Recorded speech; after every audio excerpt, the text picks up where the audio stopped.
할렐루야. 6월 12일 가정 예배로 드립니다. 갈라디아서 2장 11절로 21절 말씀입니다. 게바, 베드로죠. 그 베드로가 안디옥 교회에 안디옥에 방문했던 적이 있습니다. 안디옥 그러면 이제 이방인 교회가 있는 곳이죠. 거기서 공개적인 자리에서 바울이 이 베드로에게 게바에게 책망을 하는 이런 일이 있었습니다. 그냥 공개적으로 망신 주고 싶어서가 아니라 이 일을 통해서 무언가 우리가 바로 알고 서고 깨달아야 할 이유가 있었던 것이죠. 그 이유를 이제 12절에서 이렇게 말하고 있어요. 야고보에게서 온 어떤 이들이 이르기 전에, 야고보가 이제 함께 있던 사람들 보낸 거니까 유대인들이죠. 게바가 베드로가 이방인과 함께 먹다가 식사하고 있었습니다. 그러다 유대인들이 딱 오니까 할례자를 두려워하여 유대인들을 눈치가 보여서 슬그머니 그 식사 자리를 빠져나갔다. 그랬더니 13절에 그러면 남은 유대인들도, 거기 같이 식사하던 유대인들도 그와 같이 외식함으로 바나바도 그들의 외식에 유혹되었느니라. 바나바도 결국 동조했다, 이렇게 나옵니다. 잘못을 이제 외식 때문이라고 말하는 거죠. 베드로가 이방인과 식사 중이었어요. 그러다가 야고보가 보낸 유대인 교우들이 왔는데 눈치가 보였습니다. 이방인도 선교의 대상입니다. 교우들이에요, 같이. 틀림없이 그걸 모르는 거 아닙니다. 이해했지만 혹시 이거 소문나면 이걸로 인해서 엉뚱한 오해나 아니면 욕먹지 않을까 이런 것들이 두려웠던 것이죠. 결국 베드로는 슬그머니 그 자리를 피했습니다. 이 사건을 통해서 적어도 두 가지 일은 일어났던 것 같아요. 하나는 이 방문했던 유대인들에게 이방인에게도 복음이 전해져야 한다, 우리가 이방인들과도 함께 교제해야 된다, 이런 걸 가르칠 수 있는 찬스를 놓쳤어요. 두 번째는 함께했던 이방인들, 식사하던 이방인들에게 분명 복음이라는 거에 대해서 굉장한 혼동을 주었을 겁니다.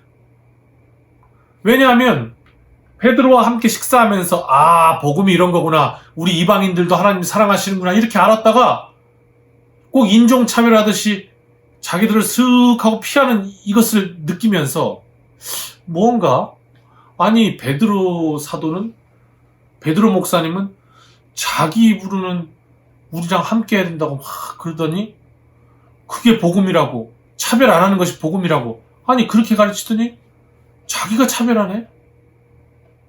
이 뭔가 복음이라는 거에 대한 신뢰가 엄청난 상처를 받았을 겁니다. 이게 두 가지.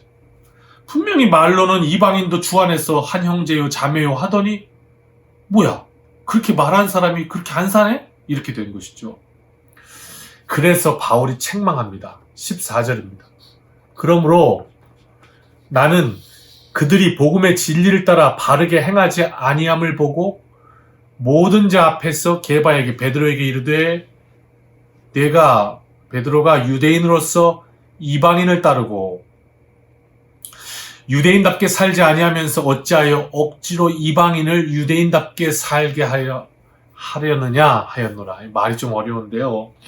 우리 상황에 맞는 말로 바꿔보면 이런 거죠.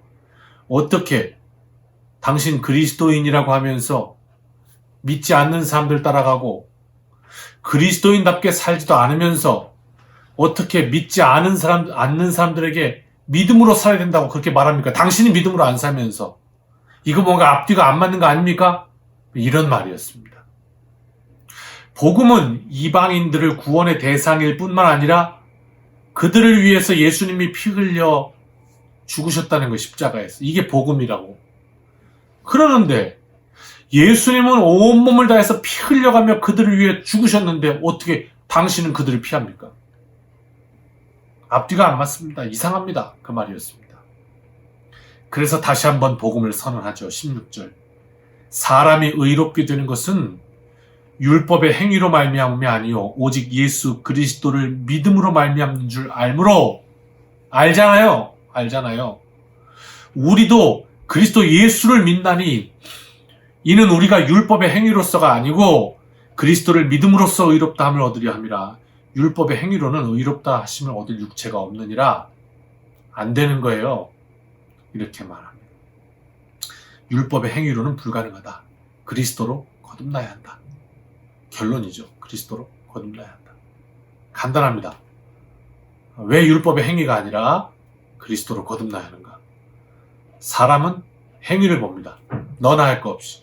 그러나 하나님은 중심을 보십니다. 사람은 외모가 중요합니다. 그러나 하나님은 그 존재의 중심을 보십니다. 그래서 뭐라고 말씀하십니까? 형제를 미워하는 것, 그것이 곧 살인이다. 이렇게 말씀하십니다. 사람들은 정말로 미워하는 사람인데 그 속마음은 꽁꽁 감춰두고 겉으로는 미소를 띄웁니다. 마치 동물들이 보호색으로 촥 변신하듯이 사람도 변신합니다. 여인을 보고 음욕을 품는 자마다 간음한 것이라고 하셨습니다. 실제로 행동을 하지 않아도 하나님은 중심을 보고 계십니다. 오늘 하루 여러분은 어떻게 살까요? 어떤 분이 이제 선물을 받았는데 이렇게 이런 화분에 있는 분재, 이렇게 분재를 하나 선물을 받았어요. 그랬더니 그 분재가 뭐냐면 다 썩어버린 고목나무 화분이었습니다. 속이 텅 비어버린 이 고목나무 화분. 그런데 그 화분 안에요, 조그만 이 썩은 둥치에서 아주 조그만 새순이 이렇게 파랗게 올라오고 이런 선물을 받았습니다. 이 뭐야? 이런 썩은 고목을 나한테 선물을 줘? 했던 이런 어떤 절망적인 시선이 갑자기 그 안에 조그맣게 솟아있는 그 새순을 보면서 신비에 흠뻑 젖어듭니다. 날마다 뉴스에 소식이 올라옵니다. 누가 어떤 선한 일을 했다더라. 또 누가 어떤 나쁜 일을 해서 벌을 받았다더라. 칭찬도 뉴스에 올라오고 또 잘못된 소식도 뉴스에 올라오고 막 그래요. 그런가 하면요, 이런 소식도 들려옵니다. 아니, 누군가는 뭐 정의를 외치고 가난한 사람들을 위해서 뭐 그렇게 산다고 하더니 뭐 이런 이야기도, 누구는 뭐 그냥 사람이 바르게 살아야 한다고 이렇게 주장하더니 아이고 자기 뒤로는 나쁜 짓 했네, 뭐 이런 엉뚱한 짓을 한 뉴스들도 올라옵니다. 그래서 어떻게 그 뉴스를 보면서 막 사람들이 댓글 달아요. 실망하고 분노하고 막 그래요. 그러나 오늘 말씀은 예수님은 뭐라고 하시냐면, 예수님은 마치 이 고목나무 안에 그 조그마한 새순처럼 그렇게 썩어버린 듯한 인생 가운데 오셔서 새순과 같이 새로운 삶을 선물로 주십니다. 오늘 이 한 날 말씀으로 모든 것이 새롭게 보이는 기적의 은혜가 있기를 바라고, 또 그 작은 소망으로부터 온 우주를 섭리하시는 그 하나님의 놀라운 손을 보게 되는 기적의 날 되시기를 주님의 이름으로 축원합니다. 아멘.